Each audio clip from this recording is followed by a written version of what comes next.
Hey everyone, welcome in CLAT Point and let's start today's The Hindu News discussion जो कि CLAT, ALET, CLAT PG, NLSAT and other law entrance test आप देंगे आप लोगों के लिए इंपॉर्टेंट हो सकता है।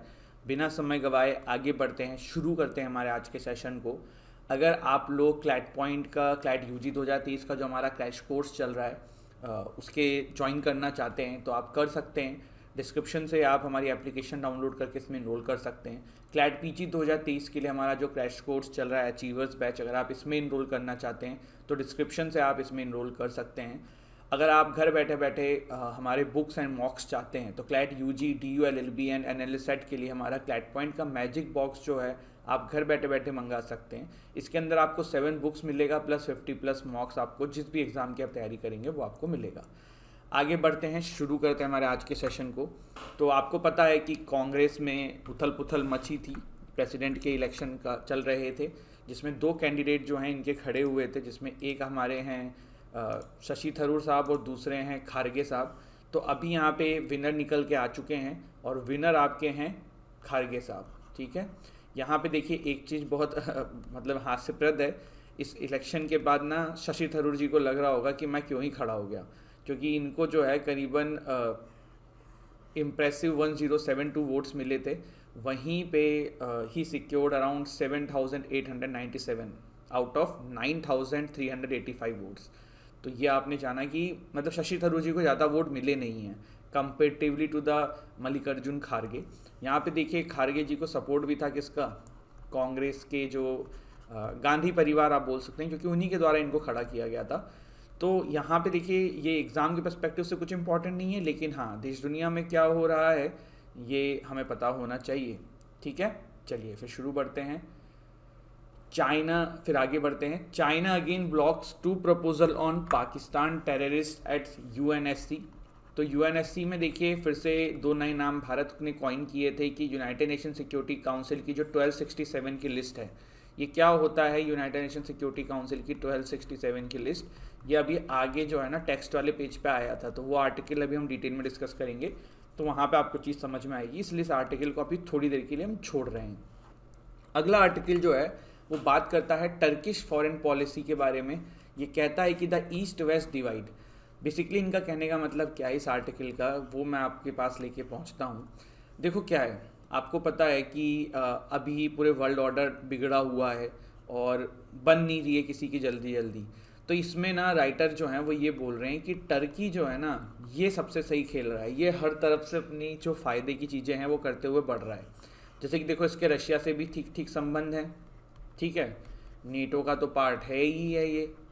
इसके बाद आपको पता है कि रशिया को भी खुश करने की आप कह सकते हो, या फिर टर्की के अपने भी इंटरेस्ट हैं कि जब जो है स्वीडन एंड फिनलैंड आ रहे थे तो इसने कहा कि नहीं भाई हम इनको नहीं आने देंगे।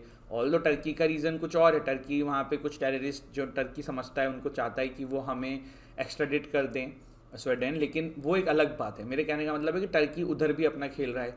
टर्की देखो ट्रेड के पर्सपेक्टिव से भी सबसे इंपॉर्टेंट जोग्राफिकल लोकेशन पे है। आपको याद होगा मैंने आपको एक दिन बाद बताई थी कि टर्की जो है ना उसकी लोकेशन जो है ना वो बहुत ही मतलब कह सकते हो इम्पॉर्टेंट है for the perspective of trade.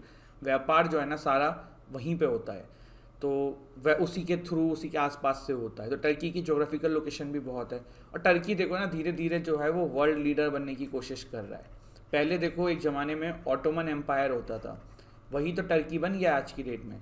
तो जो ऑटोमन एम्पायर है ना वो मुस्लिम कंट्रीज़ का हेड, मतलब आप कह सकते हो कि बॉस होता था। बट आज की डेट में सऊदी अरेबिया को ज़्यादा समझा जाता है मुस्लिम कंट्रीज़ का मतलब बॉस टाइप का, जो उनके प्रति ज़्यादा बोलता है। पर टर्की जो है ना अपनी वही इमेज रिवाइव करने की कोशिश कर रहा है।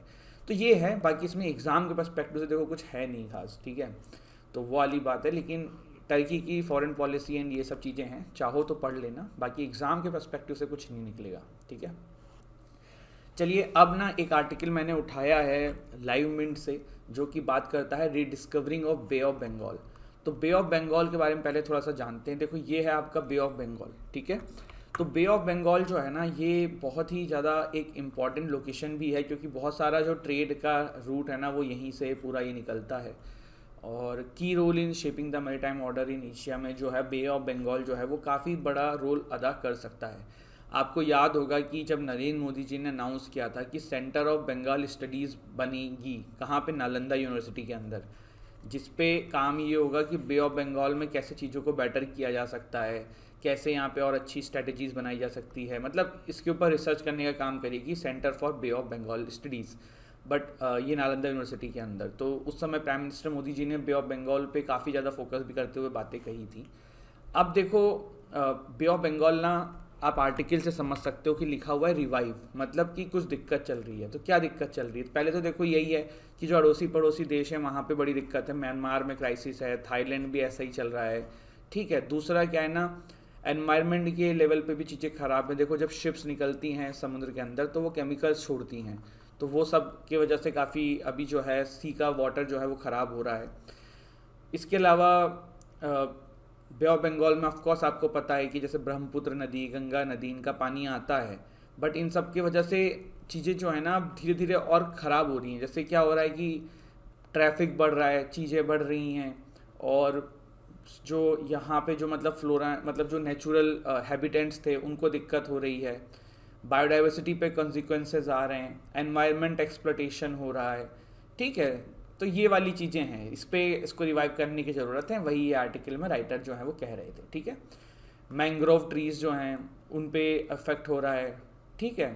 Pollution, industrial waste, shipping collision, unintentional oil spills. Oil spill समझते हो ना, जब तो ऑयल को देखो एक जगह से दूसरी जगह पे ट्रांसपोर्ट किया जाता है तो काफ़ी सारा लीकेज भी हो जाता है उसमें, तो फिर वो ऑयल तो भाई आप जानते ही हो पानी के ऊपर अलग से तैरेगा, तो ख़राब ही हो रहा है। नॉन बायोडिग्रेडेबल प्लास्टिक जो है वो यहाँ पे यूज़ हो रहा, मतलब थ्रो कर दिया जा रहा है। तो ये वाली चीज़ें हैं, क्लाइमेट चेंज एक बहुत बड़ा रीज़न है। तो इन सब के वजह से कह रहे हैं कि बे ऑफ बंगाल को जो है वो रिवाइव करने की ज़रूरत है, बस ये आर्टिकल है, ठीक है। इसके बाद है nature's warning science and notch to riparian state. देखो अपर रैप्रियन स्टेट्स क्या होते हैं ये समझने वाली बात है, और इसी से ये रिलेटेड आर्टिकल आया हुआ था इंडियन एक्सप्रेस में। देखो ये ब्रह्मपुत्र नदी है आपकी, ठीक है, तो ये चाइना से आ रही है इंडिया में, तो इंडिया के लिए अपर रैप्रियन स्टेट जो हो गया ना वो क्या हो गया, चाइना हो गया, ठीक है। और इंडिया से जो है वो नीचे बांग्लादेश में जा रही है, तो बांग्लादेश के लिए अपर रैप्रियन स्टेट क्या हो गया, इंडिया हो गया। आपको पता है ना आसाम में बहुत ज़्यादा फ्लड आते हैं, तो क्या कारण है, बहुत सारे कारण हैं, लेकिन एक मेजर कारण ये भी है कि ब्रह्मपुत्र नदी पे ना चाइना ने बहुत सारे डैम्स बना रखे हैं। अब जब पानी ज़्यादा होता है तो चाइना पानी कंट्रोल करता है, वो डैम्स को खोल देता है, और इसकी वजह से खूब सारा पानी जो है आसाम में आ जाता है, फिर फ्लड आ जाते हैं। तो ये होता है रैप्रियन स्टेट, समझ रहे हो। तो इसी के ऊपर ये हो रहा है कि भाई भारत ना इंटरनेशनल लेवल पे ट्रीटीज़ करे, मतलब चीज़ें साइन करे, एग्रीमेंट्स करे, जिससे कि ना दो कंट्रीज आपस में डेटा शेयर करें एक दूसरे के साथ, रिवर्स का कि क्या फ्लो है, कितना वाटर है, कितनी चीज़ें हैं, जिससे कि चीज़ें मैनेज की जा सकें। अगर आप इंडिया और चाइना को देखोगे तो इंडिया और चाइना ने United nation convention on the law of the non navigational use of international water course, एक ये है, दूसरा है United nation economic commission for Europe, दूसरा ये है, तीसरा की वाटर कन्वेंशन जो है ये तीसरा हो गया। इनमें से कुछ भी साइन नहीं किया है, जो बहुत सारी कंट्रीज एक दूसरे के साथ साइन करके रखते हैं जिससे कि डेटा शेयर करते हैं। भारत और चाइना के बीच में एक MOU साइन हुआ था ब्रह्मपुत्र नदी को लेके, लेकिन वो भी फंक्शन में नहीं आया है। प्रॉब्लम क्या है ना, देखो भारत जो है ना अभी भी रिवर के डेटा को लेके ये सोचता है कि इट्स एन कॉन्फिडेंशियल इन्फॉर्मेशन, लेकिन इन दी एंड ना ये भारत के लिए भी यूज़फुल होगा कि अगर अपर रेप्रियन स्टेट से भारत को डेटा मिले कि भाई वहाँ पे कितना पानी है, डैम में कितना पानी उन्होंने स्टोर कर रखा है, जिससे कि जब वाटर वो लोग खोल दें या शेयर करने की कोशिश करें, या फिर जब डैम में ज़्यादा पानी ओवरफ्लोडिंग हो तो पता रहे कि हाँ भाई वहाँ पे पानी है, थोड़ा धीरे धीरे खोलो, यहाँ पर बाढ़ आ सकती है। इस तरीके की इन्फॉर्मेशन जो है वो शेयर करनी चाहिए। दूसरा आप देखिए कोसी रिवर जो है, आप कितनी बार सुनते हैं कि बिहार में जो है इतनी बाढ़ का एक कारण बनती है। तो इंडिया नेपाल ने कोसी एग्रीमेंट किया भी था 1954 में, रिवाइज भी किया था, लेकिन चीज़ें जो है ना ये भी बहुत सॉर्टेड तरीके से नहीं हैं। तो ये जबकि कोसी रिवर से बहुत ज़्यादा बिहार में फ्लड का हर साल जो है वो चीज़ें देखने को मिलती है। तो ये आर्टिकल था छोटा सा, आई होप आपको समझ में आया हो। इसके बाद एक आर्टिकल है डेमोक्रेसी इन कश्मीर।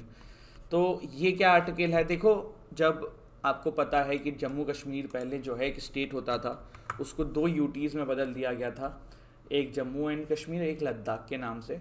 तो इलेक्शन इन जम्मू कश्मीर जो है ना वो ड्यू है फ्रॉम लास्ट 4 ईयर्स। और गवर्नमेंट जो है डायरेक्टली इसको चला रही है जब से 370 रिवोक्ड किया गया था हमारी सेंट्रल गवर्नमेंट जो है। तो उसमें यहाँ पे देखिए काफ़ी सारी प्रॉब्लम्स जो हैं राइटर ने रखी हैं। जैसे कि सबसे पहले रखा है कि भाई आपने वहाँ पे देखिए चीज़ें कर दी, लेकिन आप जो है वहाँ पे इलेक्शन नहीं करा पा रहे हैं 4 साल से।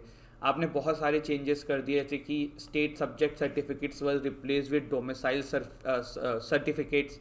आपने माइनिंग राइट्स जो हैं इंडस्ट्रीज़ को दे दिए, फॉरेस्ट राइट्स आपने दे दिए, लैंड लॉस चेंज कर दिए हैं, फ्री एजुकेशन जो पोस्ट ग्रेजुएशन लेवल थी वो आपने रिमूव कर दिया है। तो आपने इतनी सारी चीज़ें जो हैं वहाँ पे चेंज कर दी हैं, लेकिन एक इलेक्शन नहीं कराया है। तो लोगों के मन में डिस्ट्रेस है, लोग खुश नहीं हैं, उसके ऊपर आपको सोचना होगा। आज नहीं तो कल ये गुस्सा जो है लोगों का पनपेगा, ऐसा राइटर का कहना है। The latest change were to revise the delimitation of electoral constituencies. तो देखो, जब डिलिमिटेशन कमीशन जब जम्मू एंड कश्मीर में अभी हुई है और जो डिलिमिटेशन के थ्रू बहुत सारी चीज़ें चेंज करी गई हैं, आपको पता है कि वहाँ के लोग जो हैं इससे भी खुश नहीं थे। ऐसा कहा जा रहा था कि जम्मू को काफ़ी इसमें, जम्मू एंड कश्मीर वाले रीजन को इसमें घाटा हुआ है और लद्दाख वाले रीजन को इसमें फ़ायदा हुआ है। इस तरीके की बात ऐसी बोली गई थी डिलिमिटेशन में कि ये थोड़ा सा पॉलिटिकल मोटिवेटेड था, कुछ वोट्स को इधर उधर करने की कोशिश करी गई। ये सब चार्जेस, मतलब ये सब कंट्रोवर्सी थी, लोग इस पे क्रिटिसिज्म में ये कह रहे थे। तो बहुत सारी चीज़ें जो हैं वो अभी जैसे कि वोटर लिस्ट को लेके लोग खुश नहीं हैं, नए लॉज जो आ रहे हैं उसको लेके खुश नहीं है, डिलिमिटेशन कमीशन जो आई थी लोग खुश नहीं हैं। तो ये सारी चीज़ें हैं जिसके ऊपर सरकार को कुछ सोचना होगा और लोगों को अपने कॉन्फिडेंस में लेना होगा। तो ये राइटर आर्टिकल कह रहे थे। अब यहाँ पे देखिए एक आर्टिकल है कि क्यों चाइना जो है ना वो हर बार जो है यूएनएससी के अंदर जो नाम भारत प्रपोज करता है उसको खारिज कर देता है। तो देखिए कुछ बेसिक चीज़ पहले तो मैं आपको बता देता हूँ। ये जो 1267 कमेटी है ये 1999 में फॉर्म करी गई थी, 2011 एंड 2015 में इसको अपडेट किया गया था। इसके अंदर होता क्या है कि कोई भी यूएन का मेंबर जो है वो कहता है कि भाई इस बंदे को जो है इस लिस्ट में डाल दो। तो उसके लिए क्या होता है, जो यूनाइटेड नेशन सिक्योरिटी काउंसिल के मेंबर्स होते हैं, कितने होते हैं ये 15, 5 परमानेंट प्लस 10 नॉन परमानेंट, ये सब लोग मिलकर वोट करते हैं। अगर ये सब लोग मिलकर वोट करके उसको उसके फेवर में वोट कर देते हैं तो मतलब वो बंदा जो है वो फिर इस लिस्ट में ऐड हो जाता है। चाइना क्या करता है, चाइना देखो ये करता है कि भाई पाकिस्तान का, क्योंकि चाइना के पास वीटो पावर है, वो परमानेंट मेंबर है, तो जो नॉन परमानेंट मेंबर होते हैं, देखो 5 तो परमानेंट होते हैं, 10 नॉन परमानेंट होते हैं, तो ये नॉन परमानेंट मेंबर तो चेंज होते रहते हैं, लेकिन ये तो चेंज नहीं होते ना। तो चाइना क्या करता है, भारत जब भी कोई नाम आगे लेने की कोशिश करता है उस पर चाइना जो है वो वीटो पावर यूज़ करके उस नाम को पाकिस्तान के टेररिस्टों को ऐड नहीं होने देता है इस 1267 लिस्ट के अंदर। अभी जो नया जो ये नाम था ये यूएस और इंडिया दोनों के द्वारा बैक किया गया था, लेकिन चाइना ने वीटो पावर यूज़ करके इस तरीके की हरकत करी। तो अब एक दिमाग में एक चीज़ ये आती है कि सर चाइना ऐसा क्यों करता है। तो देखो इसका जवाब मैंने आपको पहले भी दिया हुआ है। चाइना के इसमें अपने इंटरेस्ट होते हैं। पहला इंटरेस्ट चाइना का ये है कि पाकिस्तान से उनको अपनी दोस्ती रखनी है, ठीक है। दूसरी चीज़ ये रखनी कि अगर देखो किसी बंदे का पाकिस्तान से नाम इसमें आ जाएगा तो वर्ल्ड में इमेज बनेगी पाकिस्तान भैया टेररिस्टों का कंट्री है, टेररिस्ट टेररिस्ट टेररिस्ट। फिर FATF हो गया या कोई भी लिस्ट हो गई उसमें पाकिस्तान के नाम और आने के चांसेस हैं। दूसरा क्या है कि भाई देखो चाइना जो है ना वो खुद ही अपने जिंगजांग रीजन में उगर मुस्लिम्स के ऊपर कितना अत्याचार करता है, कितना ह्यूमन राइट वायलेशन करता है, लेकिन चाइना किसी के गिरफ्त में ना आए ये पूरा कोशिश करता है पाकिस्तान जो है ना बहुत ही, मतलब आप कह सकते हो कि मतलब अब उसके अलग ही कहने की, पाकिस्तान ऐसे कहता है कि हम मुस्लिम लोगों के राइट्स की बात करते हैं, बट जब चाइना के अंदर जब ये इस तरीके की ह्यूमन राइट वायलेशन होते हैं तो पाकिस्तान चुप हो जाता है और पाकिस्तान चाइना की वाहवाही करने में लगा रहता है जिससे कि चाइना जो है वो बच सकी ह्यूमन राइट वायलेशन से। इसके बाद चाइना पाकिस्तान क्या है, चाइना पूरा डेट उठा रखा है पाकिस्तान ने चाइना से, चाइना के बहुत सारी चीज़ें पाकिस्तान में बन रही हैं। तो ये बहुत ही मतलब एक आप कह सकते हो कि एक दूसरे का गिव एंड टेक वाला सीन है जिसकी वजह से ये चीज़ करी जाती है चाइना के द्वारा बार बार। तो ये थी यहाँ पे न्यूज़। आगे बढ़ते हैं। Wise Japan unification church is being investigated. तो ये मैं रिपीट इसलिए नहीं कर रहा हूँ क्योंकि आपको याद होगा जब भारत से हमारे मोदी जी जा रहे थे विज़िट के लिए, उनके जब श्रद्धांजलि का समय था जापान के शिंजो आबे जी का, तो उस समय हमने इसको डिस्कस किया था कि क्यों वहाँ के लोग इतने नाखुश हैं। तब हमने पूरा ये चर्च का रोल, चर्च के बारे में क्यों ये पूरा मसला है वो देखा था। तो वही सेम चीज़ यहाँ पे लिखी हुई है। अगर आप पढ़ना चाहो तो ये PDF में मैंने डाल दूंगा, इसको पढ़ लेना, ठीक है। तो ये था गाइज आज का हमारा सेशन। आई होप गाइज आपको सेशन यूज़फुल लगा हो, मीनिंगफुल लगा हो। कल मैंने आपसे एक क्वेश्चन पूछा था और आप में से बहुत सारे लोगों ने इसका जवाब दिया था, पर सही दिया था गलत दिया था ये एक अभी क्वेश्चन का विषय है। देखो क्वेश्चन मैंने आपसे क्या पूछा था, पहले मैं फिर से रिपीट कर देता हूँ। मैंने क्वेश्चन आपसे पूछा था कि एक बंदा है, ठीक है, उसका नाम है एक्स, वो रह रहा था कोलकाता में। उसने मद्रास में किसी को फ़ोन किया कि भाई मेरे से सामान ले लो, ऐसे ऐसे करके। मद्रास वाले ने जो है ना उसको रिप्लाई किया एक लेटर में, ठीक है। तो मैंने आपसे पूछा था इसका जवाब क्या होगा कि भाई प्लेस ऑफ कॉन्ट्रैक्ट क्या है। तो पहले तो देखो ना आप लोगों ने सभी ने जवाब दे दिया, लेकिन अब मेरा एक क्वेश्चन है कि यार ये इंस्टेंट कॉन्ट्रैक्ट है नॉन इंस्टेंट कॉन्ट्रैक्ट है, क्योंकि भाई इसने तो फ़ोन किया लेकिन इसने लेटर भेजा। आज फिर मेरा ये क्वेश्चन है, फिर सोचना और फिर मुझे बताना आंसर क्या है, ठीक है। चलिए, तो आई होप गाइज आपको सेशन ये यूज़फुल लगा हो। अगर आप हमारे क्लैट पीजी 2023 या क्लैट यूजी 2023 के क्रैश कोर्स में इनरोल करना चाहते हैं, गेट योर सेल्फ इनरोल्ड। आप हमारे मॉक टेस्ट लेना चाहते हैं, गेट योर सेल्फ इनरोल्ड। हमारा क्लैट यूजी का मॉक टेस्ट भी अलग से चल रहा है, जो कि सिर्फ और सिर्फ 2499 रुपीज़ में आपको 50 मॉक्स मिलेंगे। क्लैट पीजी के हमारे मॉक्स चल रहे हैं 1499 में आपको 10 मॉक्स मिलेंगे। तो what are you waiting for, जाओ जाके इनरोल करो, हंसते रहो, मुस्कुराते रहो, पढ़ाई करते रहो, आगे बढ़ते रहो। जय हिंद, जय भारत।